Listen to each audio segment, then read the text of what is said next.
In the action thriller The Rock, stars Sean Connery and Nicolas Cage break into Alcatraz prison. Their mission? To stop a group of disgruntled Marines from launching lethal nerve gas missiles at San Francisco. Good.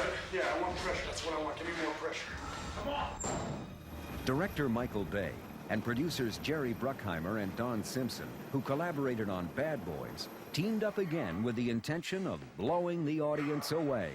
I'm a very visual director, and, you know, I demand the most of what my film should look like. I want it to be something that places the viewers in places where you're not really privileged to see. I like really involving the viewer and getting right in there on the action.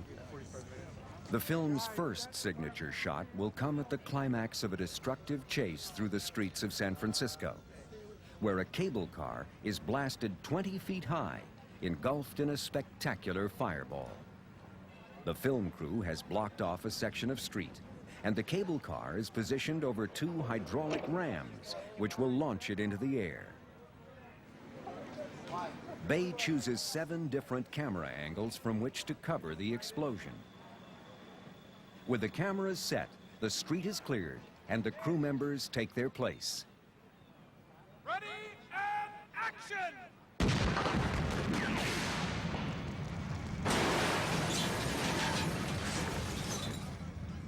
After successfully completing the cable car explosion, Bay turns to visual effects supervisor Hoyt Yateman and DreamQuest Images in Simi Valley, California. We were called upon really pretty much toward the end of the production to fill in that whole bottom area with fire and to remove most of the mechanical rigs that were used to actually do the stunt.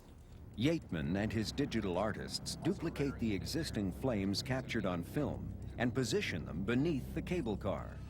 The result is an explosive moment that sets the film off and running. But this is only the beginning. Bay is saving his best shots for later in the movie. The film's finale will rely heavily on digital technology. The script calls for 5 F-18 jets to come screaming over Alcatraz and drop one bomb as Nicolas Cage desperately tries to call them off. Michael told us what he wanted to see. So we took that information and we brought it back here to our stages at DreamQuest, and we recreated the San Francisco Bay Area and took cardboard cutouts and did a video animatic, which is basically a moving storyboard. Michael approved that. Next, the crew shoots a stand-in for Nicolas Cage, signaling with flares. This becomes the background plate to which computer-generated or CG F-18 jets will be added.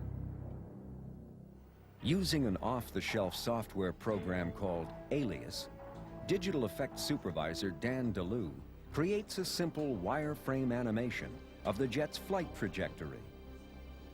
You'll start with the jets far away, and you just block in the basic motion of what the jets do. As the shot progresses, as it evolves, you start putting more and more subtle movements into the jets, the sense of weight as they accelerate into the climb, the chaotic nature of a shot like this when they all peel off. In these early tests, the jets appear to fly through Cage's stand-in rather than over him, but they accurately portray the path of the planes for director Michael Bay's approval. 3D artist John Murrah is in charge of rendering the final F-18s. He works on a single jet, which will later replace each of the wireframe aircraft in a given scene. We went and we photographed a full-scale mock-up of an F-18, which is the jet that's used in The Rock.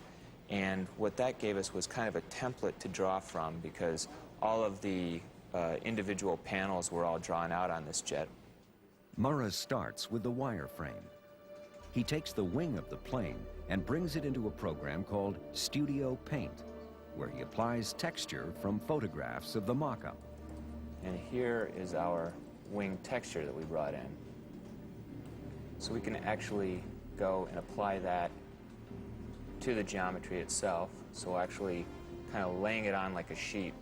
To further enhance the illusion of reality, Murrah looks at the wing from every angle and decides where to digitally paint in weathering and dirt. The fully rendered jet is ready to replace the wireframe aircraft in the shot. The animators add exhaust trails, and the finished scene heightens the tension of Bay's explosive finale. For the second part of the sequence, the crew starts with an aerial background plate of Alcatraz, photographed from a helicopter at 2,000 feet. In order to get the proper scale and angle for the pyrotechnics, Yateman employs the tallest construction crane in Los Angeles. Gasoline bombs will be exploded on top of a 70 by 70 foot blue screen as the camera is rolling from a height of 170 feet. The blue will later be digitally removed in the computer, leaving only the explosion to insert on the plate of the island.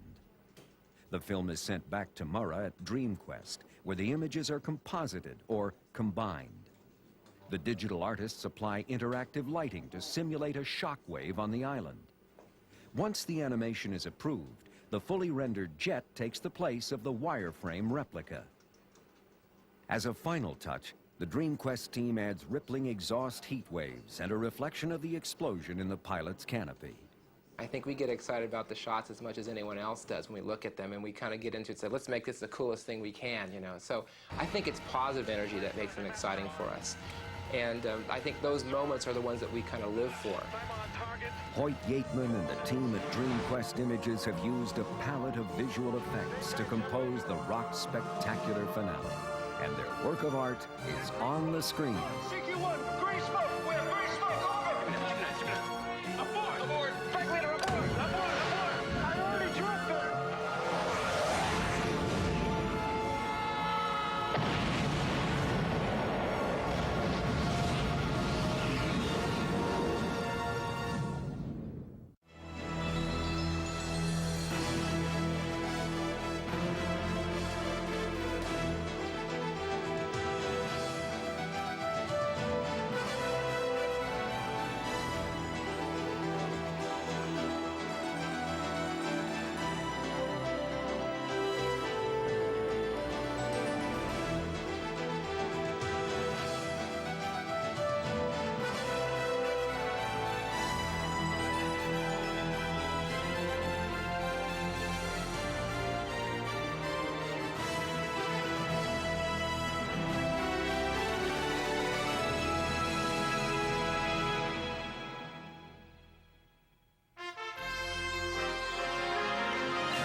My name is Hoyt Yateman. I'm Senior Visual Effects Supervisor at DreamQuest Images. On the Rock, there was an underwater sequence that Michael Bay wanted to have, which is where the SEALs first have to approach Alcatraz. And so they're released from a large helicopter and travel underwater toward the island.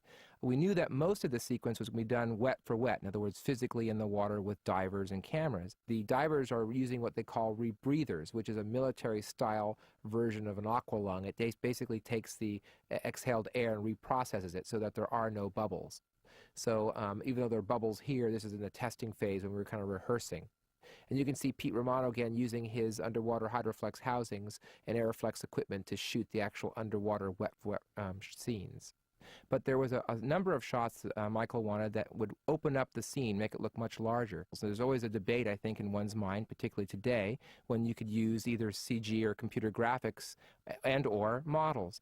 So what we have here is a sculpture that's being done. It's a quarter scale. It's sculpted in plasticine by an artist. In other words, it's 1/4 the size of a normal-sized human. The sculpture will eventually go through a casting process that will be made out of silicone. They'll make molds out of silicone, and in that they'll inject the foam. Again, because these models are hung from wires, they have to be very light. So it's critical that the materials we use are lightweight in nature, but produce very, very accurate surface detail. So the silicone molds produce really good, accurate representation of the models that we sculpt, and the fiberglass and epoxy resin is a very durable, strong, lightweight material to actually build the models out of. Here you can see the armature. Each puppet was basically a marionette that was driven and actually played by a motion control device, a stepper-driven device. So much like a marionette, it needs a skeleton or a bone structure. So we build out of aluminum a relative humanoid frame that actually has lead pieces mounted in it to give it weight. So when it's hung from the wires, it will hang in the kind of prone position. And many people ask us, why put all that detail in when you don't see it? But I think it's really important because you feel it. If it weren't there, you'd see an absence of it, and you'd wonder, why isn't this doesn't look right? So the more energy and effort that goes into the model, the better off it usually is. It also frees the stage crew and the film DP to actually go in tighter than he might want to. It gives him the flexibility that he has on the stage. He's not limited by the quality of the models, therefore he can do most anything that he wants.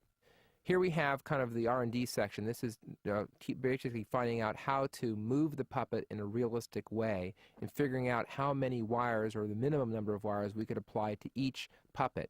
So what we did is we brought in a true marionette artist, a puppeteer, and said, here, if you had anything you want, how would you make this puppet kick and look like he's moving through the water?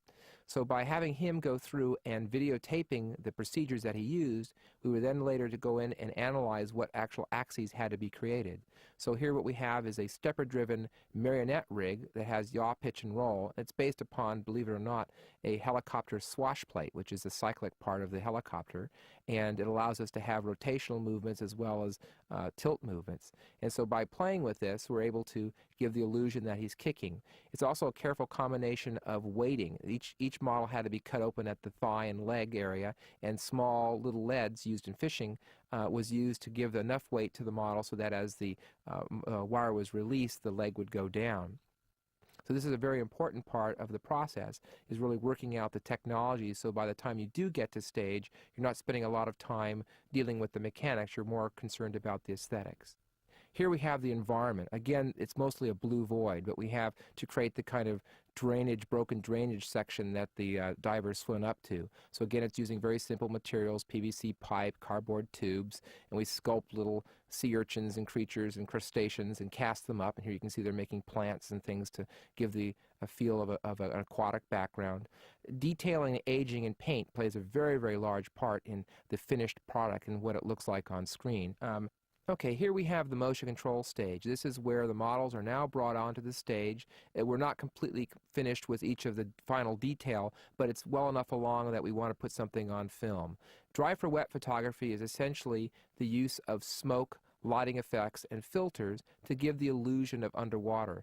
Here, we're not that deep. We're only about 30 or 40 feet below the surface. So to give the surface light, you can see some rays coming from the upper left screen. We can see like a cucullorus. Basically, it's a wooden structure that's been cut out in odd shapes, and that is moved again by a stepper motor driven by the computer, and that gives the illusion of shafts of light as if it's penetrating a surface.